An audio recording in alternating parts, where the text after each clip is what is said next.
Donc, effectivement, vous avez fait état tout à l'heure, j'ai relevé votre mot, vous avez dit qu'il fallait une politique de migration en parallèle. Vous l'avez utilisé aussi ce mot en parallèle. Et donc, moi, ce que je voulais dire, effectivement, sur cette proposition de résolution, c'est que vous avez effectivement là le mot complément. Et donc, en matière de migration, je pense effectivement, et ça, on est tous d'accord qu'une approche purement nationale donc serait une illusion, et je pense que c'est important de le répéter, et qu'une gouvernance efficiente des migrations ne peut être que globale et solidaire pour répondre aux enjeux. Toutefois, il ne me semble pas juste d'écrire que le droit européen doit être complété par une politique européenne de migration. Il est à mes yeux nécessaire de préciser que c'est bien en parallèle du droit d'asile européen que doit être définie une politique européenne des migrations et non en complément. Donc c'est pour ça que j'ai déposé cet amendement. Et par ailleurs, je tenais à souligner effectivement qu'à l'alinéa 27, le principe d'une coopération judiciaire spécifique pour la lutte contre le trafic d'êtres humains ou sur l'abolition d'une retenue obligatoire en zone de transit pour les demandeurs d'asile est une très bonne initiative, et vous l'avez aussi évoqué tout à l'heure dans votre rapport. Je trouvais qu'il y avait 2 points qui n'étaient pas assez développés dans cette proposition. Après, c'était compliqué de les mettre en amendement, mais c'est tout d'abord la question de l'aide au développement, puisqu'effectivement, il y a une approche à la fois sécuritaire et à la fois de protection des plus vulnérables, mais on omet effectivement d'évoquer cette partie fondamentale, puisque l'émigration, c'est bien sûr parce qu'on réduira je veux dire, la volonté ou la possibilité des gens de partir qu'on pourra...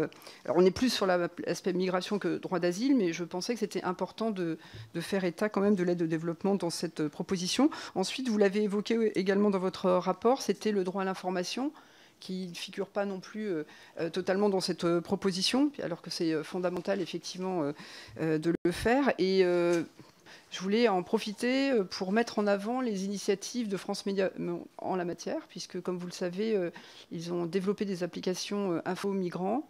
Ils l'ont développé, France Média Monde l'a développé avec la Deutsche Welle. Il l'a développé également avec l'agence italienne ANZA. Et ceci est financé par la communauté, l'Union européenne. Donc je pense que c'est une initiative intéressante. Et aussi, le HCR a relevé qu'ils étaient présents dans des camps de réfugiés, et avec vraiment des activités pratiques, puisque c'est l'apprentissage du français, des données aussi sur la déforestation, après évidemment aussi des pratiques sportives et autres, mais je pense que c'est assez pratique, et c'est des outils qui peuvent être développés au niveau européen.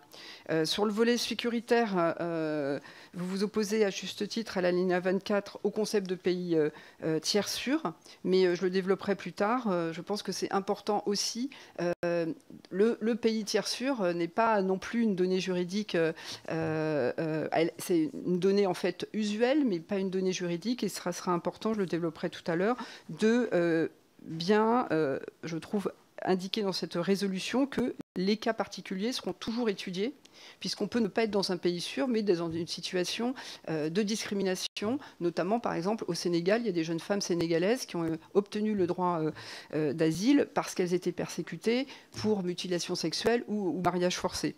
Et enfin, je pense qu'il est aussi possible de faire évoluer la définition du concept de protection d'autrui, mais je crois qu'il y a d'autres amendements dans ce sens, et qu'effectivement, la notion de situation climatique devrait aussi faire partie de cette proposition de résolution, puisque si on coopère de manière pratique, on peut aussi coopérer en redéfinissant les concepts liés au droit d'asile eux-mêmes.